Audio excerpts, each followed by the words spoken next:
Astro TV 7 நண்பர்களுக்கு அன்பு வணக்கம்.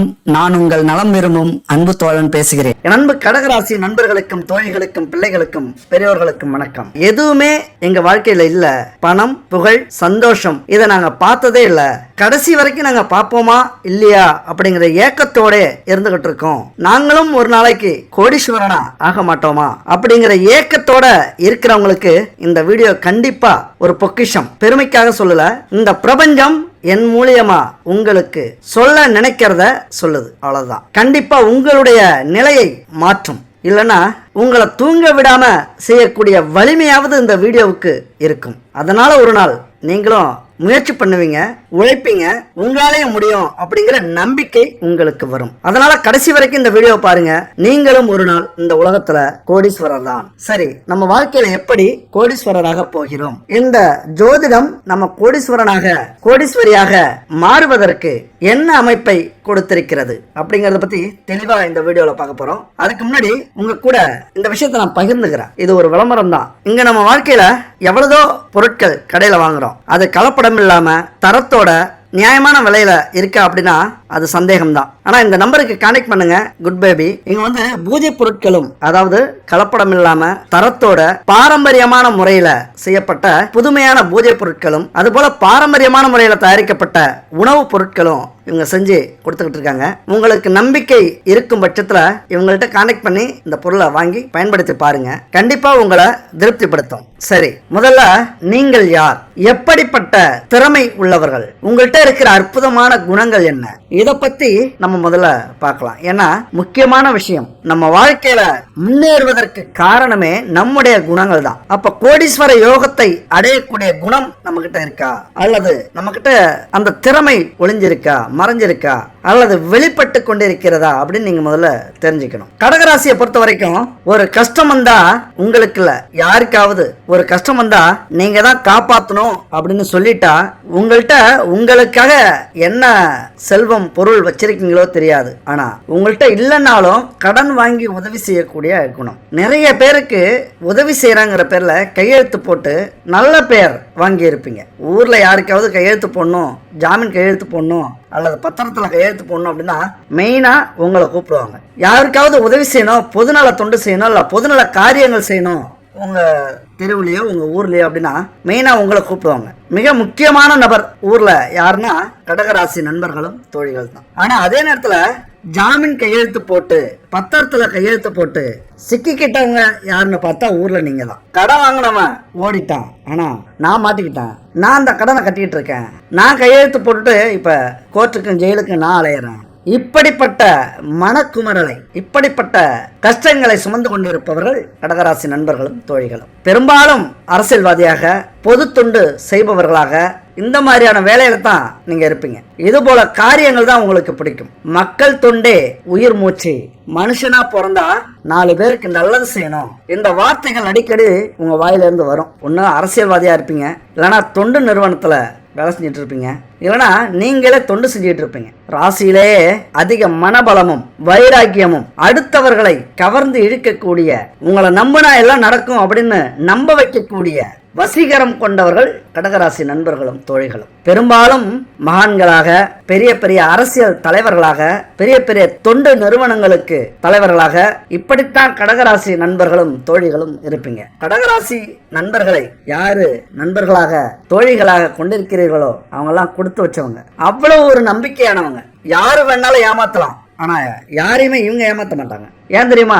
கடகராசிக்கு அதிபதி சந்திரன். எந்த ஒரு காரியத்திலையும் தீர ஆலோசித்து சிந்தித்து செயல்படக்கூடியவர்கள். முடிவெடுத்துட்டா அது மிகப்பெரிய தோல்வியை அடைஞ்சாலும் அதை செய்யாம விட மாட்டீங்க, செஞ்சு முடிக்காம விட மாட்டீங்க. வெற்றி பெற்றால் லாபம், தோல்வி அடைஞ்சா பாடம். இந்த கொள்கை உங்கள்கிட்ட உண்டு. துணிந்த பின் துயரம் இல்லை. இது ஒரு மந்திர வார்த்தை கடகராசி நண்பர்களுக்கும் தோழிகளுக்கும். இரக்க குணமும் எளிதில் உணர்ச்சி வசப்படக்கூடியவராகவும் இருப்பாங்க நம்ம நண்பர்களும் தோழிகளும். எதையுமே முன்கூட்டி தெரிஞ்சுப்பீங்க. கற்பனை திறன் அதிகமா இருக்கும். ஏன்னா இது ஒரு ஜலராசி. நல்ல ஞாபக சக்தியும் இருக்கும். நல்ல குணங்கள் அடங்கி இருக்கும். தன்னை நம்பியவர்களுக்கு எல்லாவித உதவியும் செய்வீர்கள். சந்திரன் யாரு? தாய்க்கு காரகர். தாயை போல என் அன்பு நண்பர்களும் தோழிகளும் எல்லா உயிர்களிடத்திலும் அன்பு காட்டக்கூடியவர்கள். இதனாலே அடிக்கடி ஏமாந்து போறதும் உண்டு. ஏன்னா தாய்ங்கிறவங்க எந்த ஒரு பிரதிபலனும் பார்க்காம உதவி செய்யறவங்க.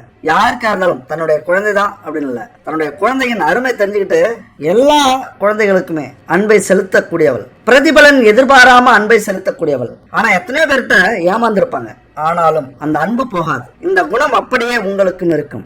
அடிக்கடி ஏமாந்து போவீங்க, அடிக்கடி துரோகத்தை அனுபவிப்பீங்க, அடிக்கடி உதாசீனப்படுத்தப்படுவீர்கள், அவமானப்படுத்தப்படுவீர்கள், நிராகரிக்கப்படுவீர்கள்.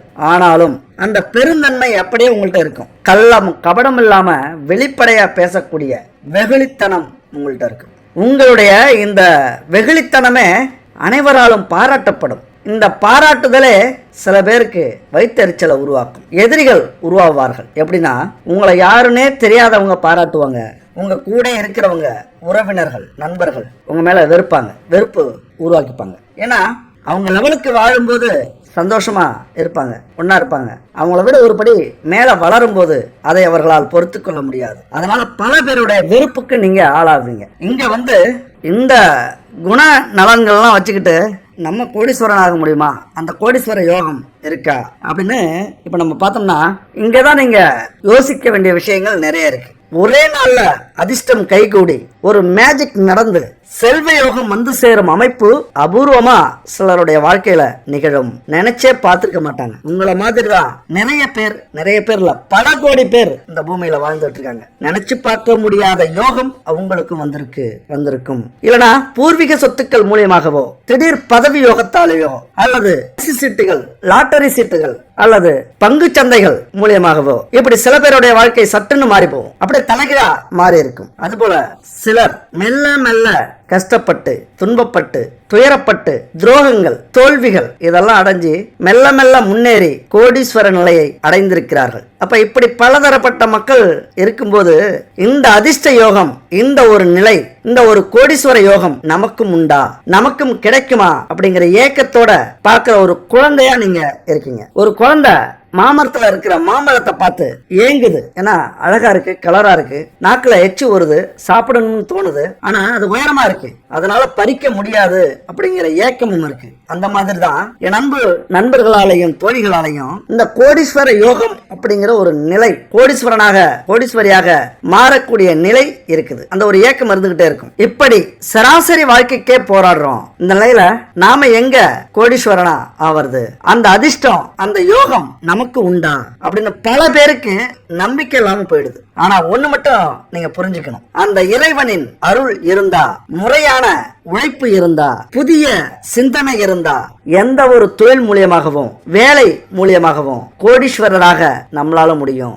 பல பேருடைய ஜாதகத்துல கோடீஸ்வர யோகம் இருக்கு. இன்னும் சொல்ல போனா இந்த பூமியில பிறந்த அத்தனை பேருடைய ஜாதகத்திலையும் கோடீஸ்வர யோகம் இருக்கு, அது தெரியுமா? ஆனா அதை முறையா நம்ம பயன்படுத்திக்கிறோமா, எந்த நேரத்துல நமக்கு கிடைக்குது, அதை முறையா தெரிஞ்சுக்கிட்டு அதுக்கான முயற்சி எடுத்து அதை எது தடுக்குது, அந்த தடையை உடைச்சி நம்ம வெளியில வரோமா, கோடீஸ்வர யோகத்தை நம்ம அடையறோமா அப்படிங்கறத பொறுத்து தான் நம்மளால அது முடியும். எல்லாருடைய வாழ்க்கையிலும் நல்ல நேரம் இருக்கு, எல்லாருடைய வாழ்க்கையிலும் அந்த சுகமான ஒரு காலகட்டம் இருக்கு. எல்லாருமே கோடீஸ்வரராக முடியும்.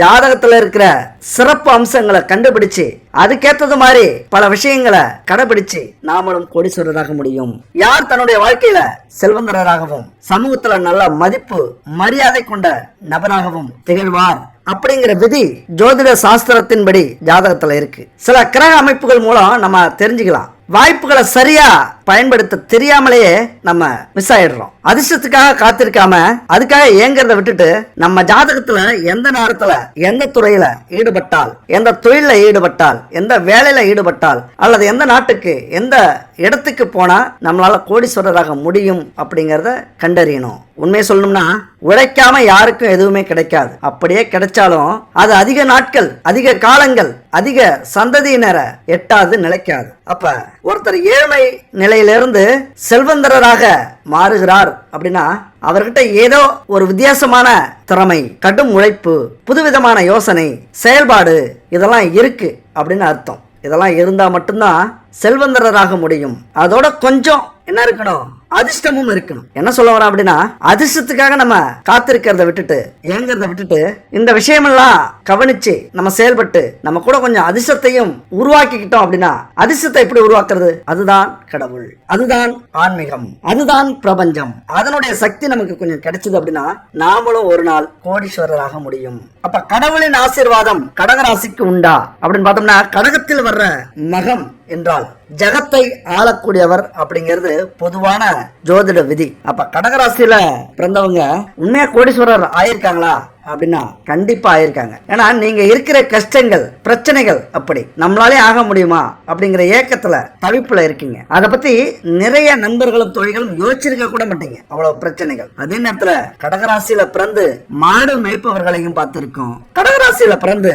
ஐபிஎஸ் அதிகாரிகளாக, ஐஏஎஸ் அதிகாரிகளாக, டாக்டர், இன்ஜினியர், இப்படி பல உயர் பதவிகள்ல இருக்கிறதையும் பார்த்திருக்கோம். அப்ப ராசியை மட்டுமே வச்சுக்கிட்டு நம்ம எதையுமே முடிவா சொல்லக்கூடாது. கடகராசியை பொறுத்த வரைக்கும் நல்லா தெரிஞ்சுங்க நண்பர்களே, தோழிகளே, நல்ல அறிவாளிகள், நீங்க புத்திசாலிகள், பெரும் பணக்காரராக ஆகக்கூடிய தகுதிகள் அத்தனையும் உங்கள்கிட்ட இருக்கும், ராசியிலையும் இருக்கு. பெரிய பெரிய நிறுவனங்கள்லாம் உங்களால நடத்த முடியும், நடத்தி கொண்டிருக்கிறார்கள். அதுபோல அரசியல் தலைவர்கள் சாதிச்சுக்கிட்டு இருக்காங்க, கலக்கிட்டு இருக்காங்க நம்ம நாட்டுல. அப்ப உங்களால முடியாதா அப்படின்னு சிந்திச்சு பாருங்க. பல துறையில பல மேதைகளை நாம பார்த்திருக்கோம். ஆனாலும் கடகராசியை பொறுத்த வரைக்கும் நல்லா ஆடம்பரமா வாழணும், சுகமா வாழணும் அப்படிங்கிற நோக்கம் தான் இருந்துகிட்டே இருக்கும். அந்த நோக்கம் கூட அந்தந்த பிரச்சனைகளுக்கு இடையில மறைஞ்சு போகும். கடன் பிரச்சனை ஒரு நேரத்துல இருக்கும், ஒரு நேரத்துல குடும்ப பிரச்சனை இருக்கும், ஒரு நேரத்துல வேலை இல்லாத பிரச்சனை இருக்கும், ஒரு நேரத்துல தொழில் இல்லாத பிரச்சனை இருக்கும். இப்படி அந்தந்த பிரச்சனைகளுக்கு இடையில சுகமா வாழணும் அப்படிங்கறதே மறந்து போயிருப்பீங்க. இதுல எங்க நம்ம கோடீஸ்வரன் ஆகணும், லட்சாதிபதி ஆகணும், நம்ம பணம் பேங்க்ல கொட்டணும் சேமிச்சு வைக்கணும்னு எங்க உங்களுக்கு ஞாபகம் வரப்போகுது?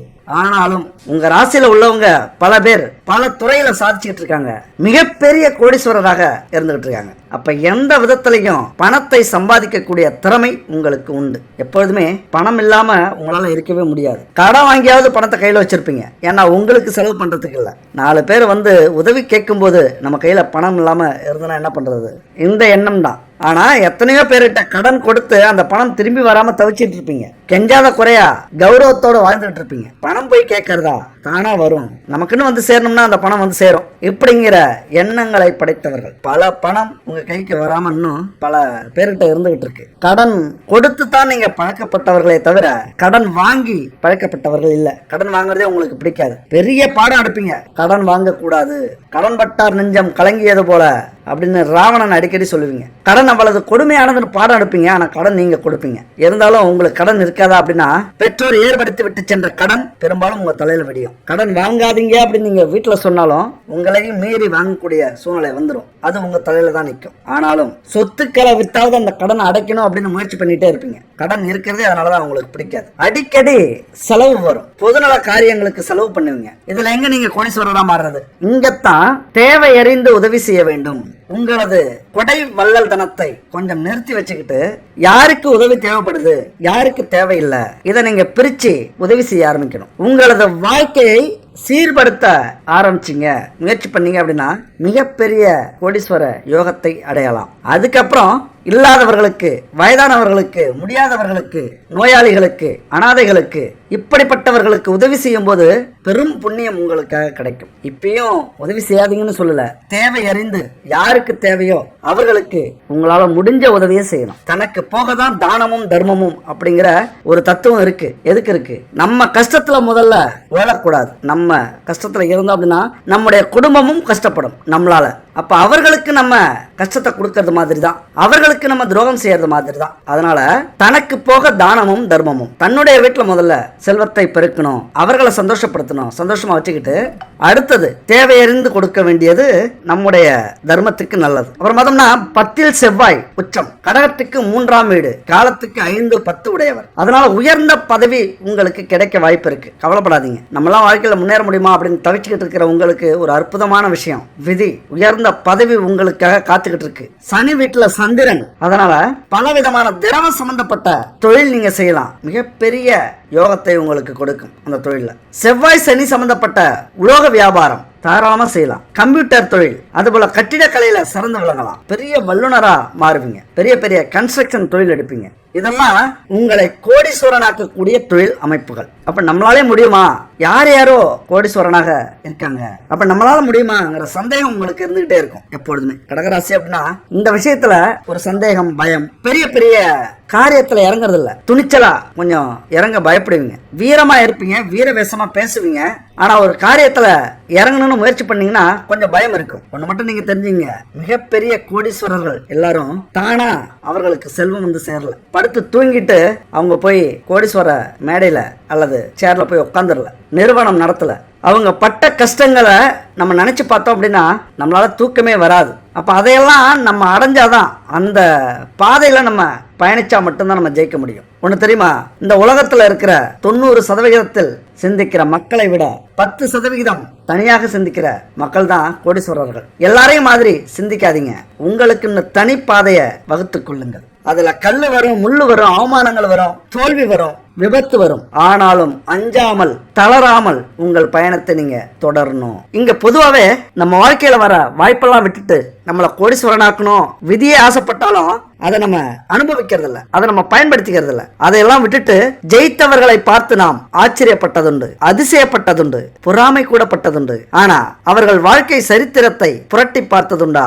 எத்தனை வழிகள், எத்தனை கண்ணீர் துளிகள், எத்தனை தோல்விகள், எத்தனை துரோகங்கள், எத்தனை அவமானங்கள், எத்தனை நிராகரிப்புகள், எத்தனை இழப்புகள், எத்தனை தற்கொலை முயற்சிகள். புரட்டி பார்த்தா தெரியும். ஒவ்வொரு நிமிஷமும் அவர்கள் செத்து செத்து பிழைத்தது. அவர்களுடைய இதயத்தை தோண்டணும்னா தெரியும் எத்தனை பேரால் கொலை செய்யப்பட்டு புதைக்கப்பட்டு இருக்கிறார்கள். அதுக்கப்புறம் எத்தனை அவமானங்களை, தோல்விகளை, துரோகங்களை சந்திச்சு சுயம்புவா முளைச்சிருக்கிறார்கள் அப்படின்னு அவர்களுடைய இதயத்தை புரட்டி பார்க்கும் போதுதான் நமக்கு தெரியும். அது உங்களாலையும் முடியும். அதெல்லாம் விட்டுட்டு நமக்கு தடைகள் அதிகமா இருக்கு, துரோகங்கள் அதிகமா இருக்கு, வாய்ப்பே கிடைக்கல, பெத்தவங்க சரியில்லை, வந்தவங்க சரியில்லை, கிடைச்ச வேலை சரியில்லை, எடுத்த தொழில் சரியில்லை, எங்க தலையெழுத்து சரியில்லை, விதி சரியில்லை அப்படின்னா உங்களை இந்த உலகம் மட்டுமல்ல இந்த விதியும் சேர்த்து கேலி கிண்டல் செய்யும், கிண்டல் பண்ணி சிரிக்கும். அதனால நம்மளாலேயும் முடியும். கோடீஸ்வரனாக அவர்கள் மட்டும்தானா? நம்மளாலே முடியும். நாமும் மனித இனம்தான். அவர்களுக்கு கிடைச்சிருக்கிற அத்தனை வாய்ப்பும் நமக்கும் கிடைக்கும். அவர்கள் பட்ட துன்பங்களை நாமும் பெற்றால் நாமளும் ஒரு நாள் கோடீஸ்வரன் தான் அப்படிங்கிற எண்ணங்கள் உங்க மனசுல வந்தா போதும். இதை புரிஞ்சுக்கிட்டீங்கன்னா போதும். இப்ப மன வாழ்க்கையால உங்கள் செல்வம் சேருமா? உங்களுக்கு அந்த யோகத்தை அடைய முடியுமா? நாங்களும் கோடீஸ்வரன் ஆகணும் அப்படின்னு முடிவு பண்ணிட்டோம். ஆனா மன வாழ்க்கை எங்களுக்கு எப்படி இருக்கும்? கடகராசிக்கு மன வாழ்க்கை துணையா இருக்குமா? கல்யாணத்துக்கு அப்புறம் கோடிகளை எங்களால குவிக்க முடியுமா? பெரிய நிறுவனத்துல வேலைக்கு சேர முடியுமா? பெரிய நிறுவனம் வச்சு நடத்த முடியுமா? அதுக்கு மன வாழ்க்கை துணையா இருக்குமா அப்படின்னு பாத்தீங்கன்னா, உங்களுக்கு வாய்க்கக்கூடிய வாழ்க்கை துணை சலிப்பில்லாமல் உழைக்கக்கூடியவர்கள் போதுமா? உங்களுக்கு துணையாக தோள் கொடுப்பவர்கள், அது கணவனோ மனைவியோ. அதே நேரத்துல துணையை தவிர மற்றவர்கள், குடும்பத்தில் உள்ளவங்க நீங்க எவ்வளவுதான் உழைச்சாலும் ஏதாவது ஒரு குற்றம் சொல்லிக்கொண்டே இருந்திருப்பார்கள். அவர்களுடைய அதிகாரத்தை உங்கள் மீது திணித்துக் கொண்டே இருப்பார்கள். நீங்க பெண்களா இருந்தா இன்னும் சொல்ல வேண்டியதில்லை. என்னத்த சம்பாரிச்சு கீழ்ச்ச பண்ற செலவெல்லாம் அவங்களா இருக்கும். ஆனா குற்றம் உங்களை சொல்லுவாங்க. என்னத்த சம்பாரிச்சு இங்க கோட்டையை கட்டிட்ட, நீங்க இல்லைன்னா அந்த குடும்பமே இன்னும் கீழ்நிலைக்கு போயிருக்கும். சமாளிக்க முடியாத அளவுக்கு மீறி போயிருக்கும், கைவிட்டு மீறி போயிருக்கும். உங்களால தான் இன்னைக்கு நிமிர்ந்து நிற்கிறாங்க. ஆனாலும் இந்த வார்த்தையை சொல்லுவாங்க. அதுதான் உங்களுக்கு பெரிய கஷ்டத்தை கொடுக்கும், வருத்தத்தை கொடுக்கும். கடவுள்கிட்ட அடாத குறையா வேண்டிப்பீங்க, எவ்வளவு செஞ்சாலும் நின்று கடன் இல்லையே இவங்களுக்கு அப்படின்னு. அவர்களுடைய அதிகாரத்தை உங்கள் மீது செலுத்துவார்கள். சில நேரத்துல கொஞ்சம் பேசுவாங்க, பரவாயில்லையே ஏதோ மாறிட்டாங்க அப்படின்னு நினச்சிக்கிட்டு நீங்கள் பேசுவீங்க. ஆனால் இங்கே ஏதாவது ஒரு காரியம் நடக்க வேண்டியது இருக்கும். அதனால தான் காலை பிடிக்கிறது மாதிரி கெஞ்சுவாங்க, கொஞ்சம் பேசுவாங்க. காரியம் முடிஞ்சிச்சு அப்படின்னா அடுத்த கணமே திட்டு வாங்குவீங்க. என்ன கொடுமை இல்லை? ஆனாலும் இந்த மாதிரியான செயல்கள்லாம் உங்களை எதுவுமே செய்ய முடியாது. உங்களது குறிக்கோளை நீங்கள் பார்த்துக்கிட்டே இருப்பீங்க, கவனிச்சுக்கிட்டே இருப்பீங்க. ஆரம்ப காலத்தில் கொஞ்சம் வசதி கம்மியாக இருந்தாலும் குடும்ப வாழ்க்கையில் இணைஞ்சதுக்கு அப்புறம் உற்சாகமா மாறி போயிடுவீங்க.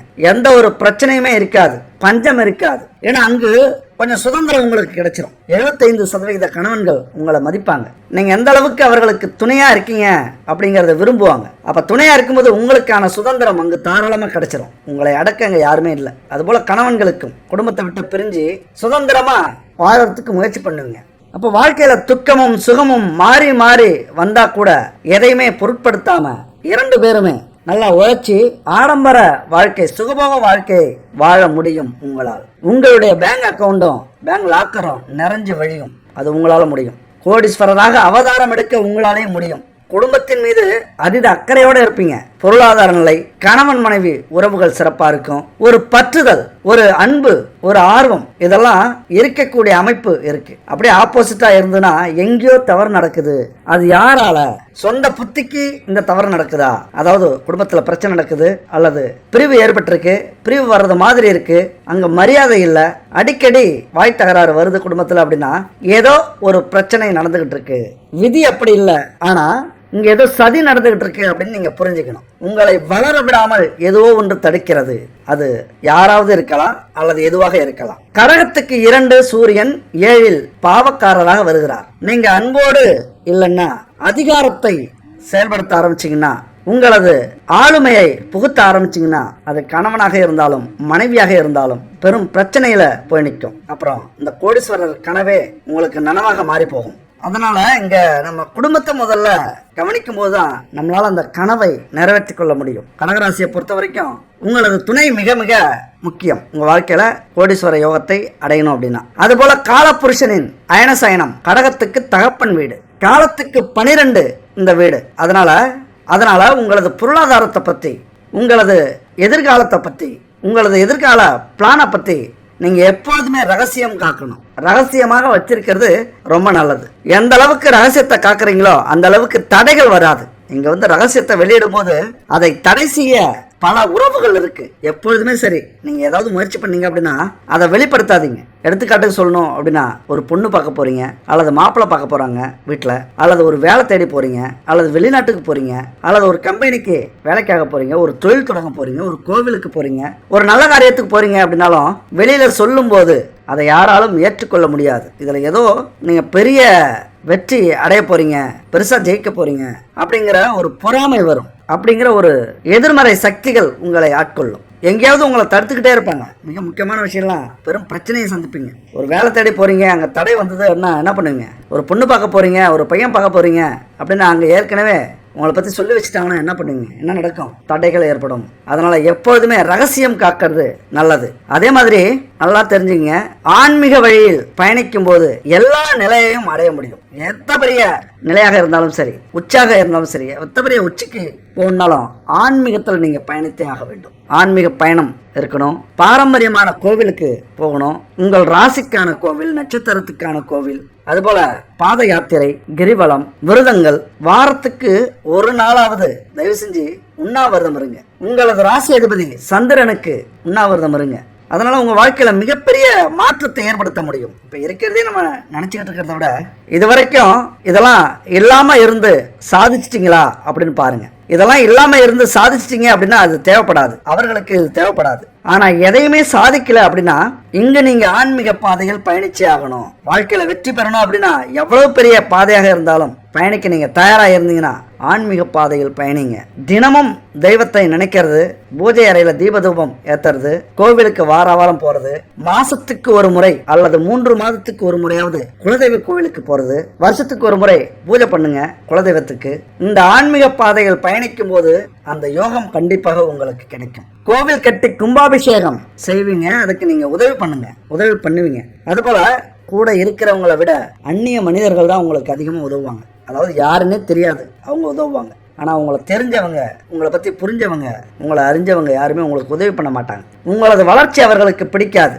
அந்த எதிர்மறை சக்திகள் உங்களை அண்டிக்கிட்டே இருக்கும். அவர்களுடைய எண்ணம் பல தடைகளை ஏற்படுத்தும் உங்களுக்கு. அதனால அந்நியர்கள் தான் உங்களுக்கு உதவியா இருப்பாங்க. அப்ப நீங்க உறவினர்களை, நண்பர்களை நம்புறதை விட அடுத்தவர்களை கண்டிப்பா நம்பலாம். அவர்கள் மூலியமா உங்களுக்கு நல்ல பலன் கிடைக்கும். அப்ப யாரால நீங்க கோடீஸ்வர யோகத்தை அடைய முடியும், எந்தெந்த ஸ்தானத்தில் இருந்து அடைய முடியும் அப்படின்னு பாத்தீங்கன்னா, அடுத்தது முக்கியமா உங்க ஜாதகத்துல நீங்க கவனிக்க வேண்டிய இடம் எதுன்னு பாத்தீங்கன்னா, லாபஸ்தானம் எனப்படும் 11ஆம் இடம், 9ஆம் இடம். இந்த ரெண்டுலயும் சூரியன் பலம் பெற்றால் தந்தையாலும், சந்திரன் பலம் பெற்றால் தாயாலும், செவ்வாய் பலம் பெற்றால் நண்பர், கணவர், உடன் பிறப்புகளாலும், புதன் பலம் பெற்றால் மாமனாலும், சொந்த அறிவாலும், குரு பலம் பெற்றால் முன்னோர்கள், அறிஞர்கள், அரசியல்வாதிகள், புத்திரர்கள், அதாவது மகன், மகள், இவர்களாலும், சுக்கிரன் பலம் பெற்றால் மனைவியாலும், சனி ராகு கேது பலம் பெற்றால் வேலையாட்களாலும் நம்ம நல்லதை அனுபவிக்கலாம், நம்ம வாழ்க்கையில முன்னேறலாம். இதுல நீங்க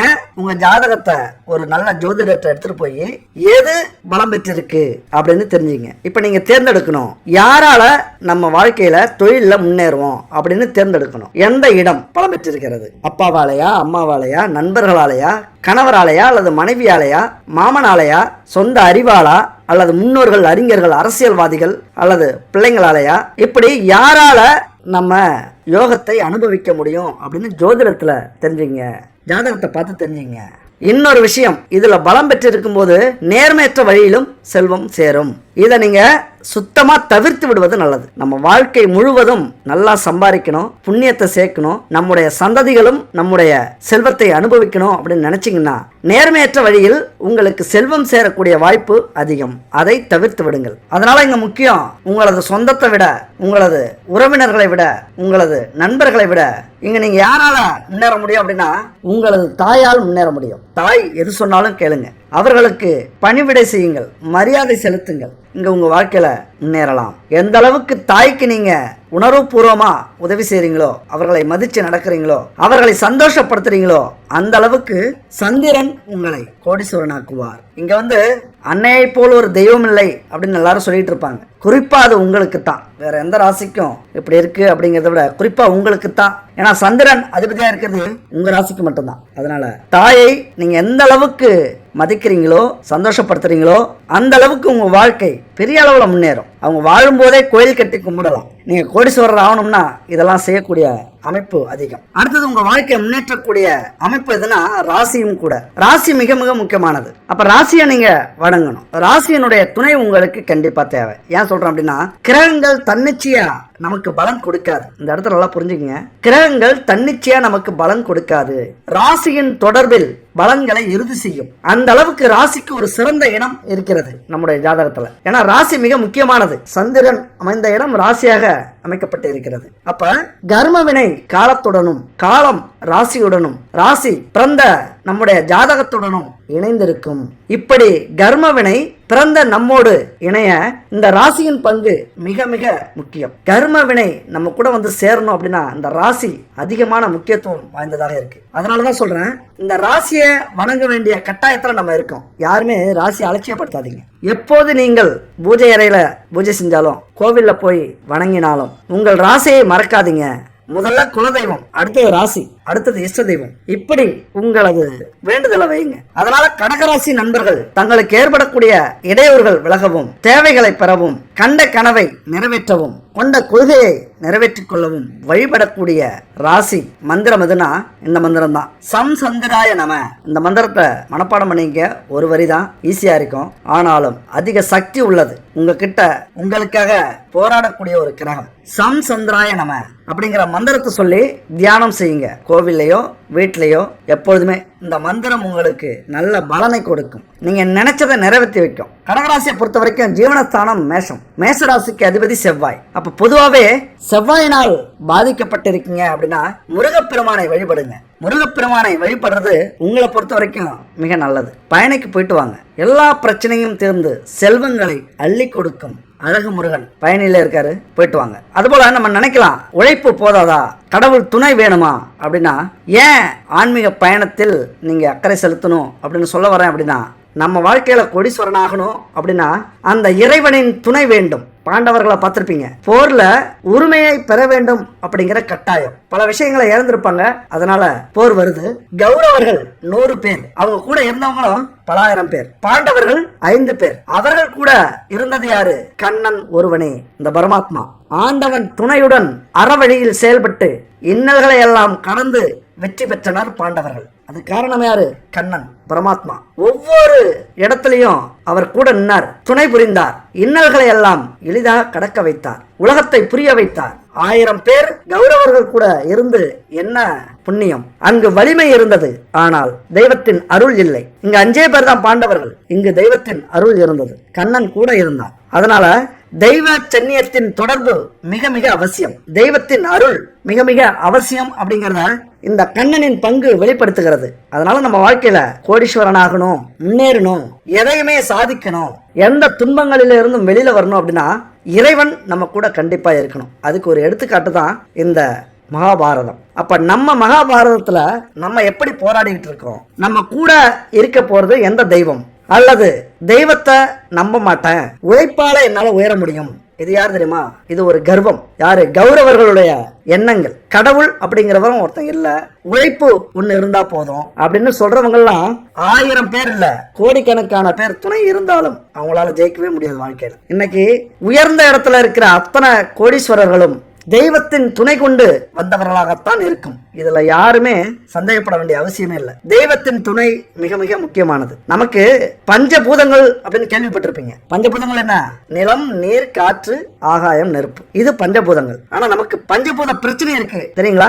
மனுஷன் வாழ்க்கையிலே மிக முக்கியமான பிரச்சனை இந்த 5 பிரச்சனை. என்ன பிரச்சனை? குடும்ப பிரச்சனை, கடன் பிரச்சனை, தொழில் வேலை பிரச்சனை, வழக்கு பிரச்சனை, நோய் பிரச்சனை. இந்த 5 தான் ஒரு மனுஷனுக்கு பெரிய பிரச்சனை. ஒரு மீள முடியாத பிரச்சனையா நினைக்கக்கூடிய பிரச்சனைகள் இந்த 5 பிரச்சனை. இந்த 5க்குள்ளதான் நீங்க எந்த ஒரு துன்பங்களிலும் பிரச்சனைகளிலும் கஷ்டங்களிலும் இருந்தாகணும். அப்ப இந்த பிரச்சனையெல்லாம் தீர்க்கணும் அப்படின்னா தெய்வத்தின் அருள் வேண்டும். பாண்டவர்களுக்கு கிடைத்த கண்ணனை போல் நம்முடைய பிரச்சனை தீர்ந்து நம்முடைய மகாபாரத போரில் வெற்றி பெறணும் அப்படின்னா நமக்கான தெய்வம் கண்டிப்பா தேவை. அப்ப பரிகாரங்கள்ங்கிறது மிக முக்கியம். தெய்வத்தை சந்தோஷப்படுத்தணும் அப்படின்னா பரிகாரங்களும் மிக முக்கியம். தெய்வத்தின் பார்வை நம்ம மேல கிடைக்கணும் அப்படின்னா பரிகாரங்கள் மிக மிக முக்கியம். அலட்சியமே செய்யக்கூடாது இந்த விஷயத்துல. ஏன் பரிகாரங்கள் அப்படின்னா கர்ம வினைகள் தீரணும் அப்படின்னா நமக்கு கஷ்டங்கள் வந்து கர்ம வினை தீரும். அப்ப நம்ம வாழ்க்கையில முன்னேறவே முடியல, ஒரே நிலையில இருக்கும் அப்படின்னா நம்மளா அந்த கஷ்டத்தை அனுபவிக்கிறதா பரிகாரம். கஷ்டம் நிறைய வந்திருக்கு, நிறைய அனுபவிச்சிட்டோம் அப்படின்னா அது பாடம். அடுத்தது நல்ல காலம் பிறந்துச்சு அப்படின்னு அர்த்தம். அப்ப நீங்க முயற்சி பண்ணீங்க அப்படின்னா கண்டிப்பா ஜெயிக்கலாம். ஆனா கஷ்டங்களும் இல்ல, சந்தோஷமா இருக்கும், ஆனா வாழ்க்கையில பெரிய இடத்துக்கு வர முடியல, பெரிய லெவலுக்கு போக முடியல அப்படின்னா இந்த பரிகாரங்களை செய்யணும். நாமளா போய் கஷ்டப்படணும். அப்ப நம்மளா கஷ்டப்படணும், அப்படி எதுவுமே செய்யக்கூடாது, தானா நடக்கணும் அப்படின்னா நடக்காது. பூஜைகள், ஆன்மீக பயணம், யாத்திரைகள், அதுபோல கிரிவலம், உண்ணாவிரதங்கள், நம்மளே வருத்திக்க கூடிய பல பரிகாரங்களை நம்ம செய்யணும். அதுக்கு இந்த பரிகாரம் நல்ல பரிகாரமா இருக்கும். இதெல்லாம் முயற்சி பண்ணி பாருங்க. உங்கள் வீட்டில் செல்வம் சேரணுமா? திருமகளின் மகாலட்சுமியின் பார்வையும் குபேரனின் அருளும் சேர்ந்து குறைவற்ற செல்வத்தை கொடுக்கணுமா? அப்ப இந்த எளிய பூஜையை நீங்க செய்யுங்க. ஒரு விஷயம் ரொம்ப முக்கியம். இங்க என்ன முக்கியம் அப்படின்னா உண்மையான பக்தியும் நம்பிக்கையுடனும் இந்த பரிகாரத்தை செய்யுங்க. நான் உண்மையா நம்பிக்கையா இந்த பரிகாரத்தை செய்யறேன் அப்படின்னு உத்தரவாதம் கொடுத்தீங்கன்னா போதும், கடவுள்கிட்ட உங்க வீட்டுல செல்வ மகளும் குபேரரும் நிரந்தரமாக வாசம் செய்வார்கள். பூஜையை தொடங்கறதுக்கு முன்னாடி சில பொருட்கள் வாங்குறது அவசியம். முதல்ல பூஜை செய்யற நாளை தேர்ந்தெடுத்துக் கொள்ளுங்கள். என்னைக்கு நம்ம பூஜை செய்ய போறோம்? தொடர்ந்து 9 வாரம் அல்லது தொடர்ந்து 9 மாதம். என்னைக்கு பூஜை செய்ய போறீங்க அப்படின்னா வெள்ளிக்கிழமை. என்னைக்கு நீங்க பூஜை செய்ய போறீங்க அப்படின்னு முடிவு பண்ணீங்க. வாரம் வெள்ளிக்கிழமை பூஜை செய்ய போறீங்களா அல்லது மாசத்துல ஒரு வெள்ளிக்கிழமை பூஜை செய்ய போறீங்களா அப்படின்னு முடிவு பண்ணிக்க. அடுத்தது நம்ம கோடீஸ்வரனாக மாறணும் அப்படின்னா நம்ம என்ன பண்ணோம்? பணத்திற்கு அதிபதியாக விளங்கக்கூடிய மகாலட்சுமி, குரு பகவான், குபேரர், சுக்கிரர், ராகு பகவான் இவர்களுடைய அருள் நமக்கு பரிபூர்ணமா கிடைக்கணும். இவங்களுடைய அருள் கிடைச்சாதான் நம்ம கோடீஸ்வரனாக ஆக முடியும். அப்ப இந்த 5 பேருடைய அருள் கிடைக்கணும் அப்படின்னா பிரம்ம முகூர்த்தத்துல எழுந்திருக்கணும். என்னைக்கே அந்த வெள்ளிக்கிழமை 9 நாட்களும் அந்த பிரம்ம முகூர்த்தத்துலதான் தேவர்களும் பித்ருக்களும் நம்ம வீடு தேடி வருவாங்க. அவங்க வர நேரத்துல நம்ம முழிச்சிருக்கணும். அப்ப அந்த பிரம்ம முகூர்த்தத்துல எழுந்திருச்சு எங்கேயும் போக கூடாது, கதவு கிட்ட போகணும். கதவை திறந்து மகாலட்சுமியே வருக, 33 கோடி தேவர்களே வருக அப்படின்னு 3 முறை சொல்லுங்க. 3 முறை சொல்லிட்டு அதுக்கப்புறம் போய் குளிச்சுட்டு பூஜை அறையவும் வாசலையும் சுத்தம் பண்ணிட்டு வாசல்ல சாணம் தெளிங்க. நீங்க நகரத்துல இருந்தீங்க அப்படின்னா மஞ்சள் தண்ணியை கரைச்சி அதை வாசல்ல தெளிச்சிங்க. கொஞ்சம் உங்க இடத்துக்கு ஏற்ற மாதிரி தெளிச்சுக்கிட்டு பச்சரிசி மாவால கோலம் போடுங்க. இது மிகப்பெரிய புண்ணியம் கிடைக்கக்கூடிய செயல். பாரம்பரியமா நம்ம செஞ்சுக்கிட்டு இருக்கோம். இதுக்கு பெரிய வரலாறே உண்டு. 1000 ஏழைகளுக்கு உணவு போடுறதும் இந்த பச்சரிசி மாவு கோலம் போடுறதும் ஒண்ணு. பூச்சி, புழுக்கள், எறும்புக்கள் இதை எடுத்துட்டு போய் சாப்பிடுறது அந்த புண்ணியத்தை நமக்கு ஏற்படுத்தி கொடுக்கும். அதனால இந்த பச்சரிசி மாவால் கோலம் போடுங்க. பொடியாலேயோ மண்ணாலேயோ கோலம் போடாதீங்க. கோலம் போட்டுட்டு பூஜை அறையில போய் வழக்கமா தீப தூபம் ஏத்துங்க. சாம்பிராணி புகைய நல்லா தூவ விடுங்க.